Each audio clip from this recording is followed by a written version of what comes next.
ප්‍රදේශීය ලේකම් කොට්ටාසේ ඉලන්තඩිය නොරොච්චොල ගමේ. ඇත්තටම මට මේ බලාගාරය ගැන තමයි ඇත්තට කතා කරන්න තියෙන්නේ.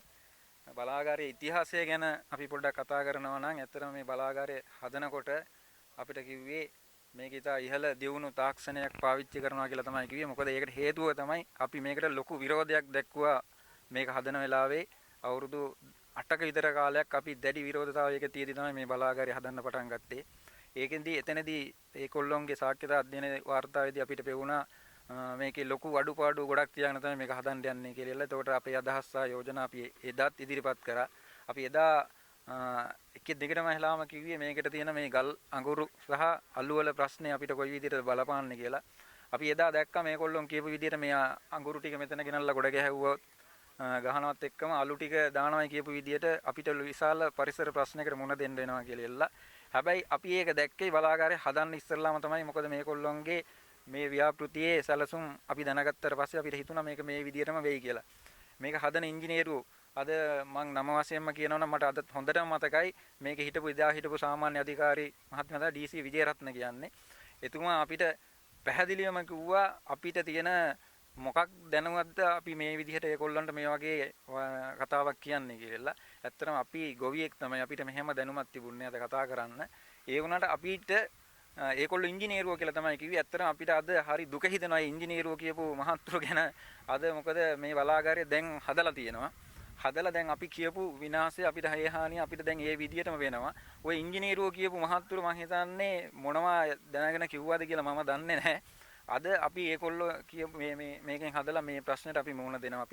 අපි ඉන්නේ මේ ප්‍රදේශයේ අපිට වගාව කරගන්න විදියක් නැහැ. මේකෙන් අලු ටික ඇවිල්ලා අපේ වගාවට වැටෙනවා.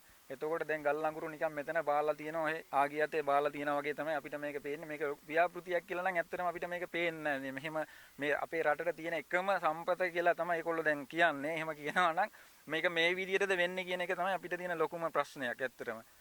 අනිත් එක තමයි මේක හදනකොටම අපිට කිව්වේ පාලවිය මෙහාට අපිට නොමිලේ කරන්ට් එක දෙනවා කියලා තමයි කිව්වේ. අපි නොමිලේ කරන්ට් එක කවදාවත් ඉල්ලුවේ නැහැ. දැන් නොමිලේ තියා අපිට සල්ලි වලටවත් ගන්න හරි විදියට කරන්ට් එකක් නැහැ ඇත්තටම. මම හිතන්නේ මොකක් කරේ අධ්‍යයනයක් කරනවා නම් මේ ලංකාවේ වැඩියෙන්ම කරන්ට් එක නැති වෙන්නේ කොහෙද කියලා ඇහුවොත් ඒ පළවෙනි තැනටම අපේ කල්පිටි පාර තේරෙනවා. ඒක ආයේ කිසිම ප්‍රශ්නයක් නැහැ. මොකද එතනත් මට ලොකු ගැටලුවක් තියෙනවා. දැන් විදුලිය සම්බන්ධව ලොකු ඉංජිනේරුවෝ පිරිසක් අපේ ලංකාවේ ඉන්නවා කියන එක තමයි අපේ දැනුවත්කම තියෙන්නේ. එහෙම ඉන්නවා නම් ඇයි අපේ මේ බලාගාරයේ තියෙන කල්පිටි පාරේ අපිට මෙහෙම විදුලිය නැති වෙන්නේ? දැනට අපිට තියෙන්නේ බොහොම අඩු විදුලියක් තියෙන්නේ. ඇයි ඒකට විසඳුම් දෙන්න බැරි කියන ප්‍රශ්නකුත් මට තියෙනවා. මේක කොයි කාලේ වගේද මේ ව්‍යාපෘතිය ආරම්භ කරන්න ලැබුණේ? මොන අවුරුද්දේ වගේ? මට මතක තියෙන විදිහට 1996 විතර වගේ තමයි මේ ව්‍යාපෘතිය මෙහෙට හදන්න යෝජනා කරේ. ඒතකොට මේ ව්‍යාපෘතිය පටන් ගත්ත යෝජනා වුණ කාලේ නම් ඕගොල්ලෝ මේකට විරෝධතාවයක් දක්වනවා. ඇති විරෝධයක් තියෙනවා. මම අදත් ඇත්තටම විරුද්ධයි මේකට. ඕගොල්ලෝ සංවිධාන වශයෙන් එකතු වෙලා විරෝධතාවයක් දක්වනවා. අපි විරෝධතාවයක් දක්වනවා. ඔබතුමා මේ ගම්මානේ කොච්චර කාලයකින් නම් පදිංචි වෙලා ඉන්නවද? මම ඇත්තටම මම ඉපදිලාම තින්නේ මෙහෙ ගමේම තමයි. මට අවුරුදු 44ක් වෙනවා. මම ඒ කාලෙම මෙහෙ තමයි පදිංචි. මම මෙහෙ වගා කරන ගොවියෙක්.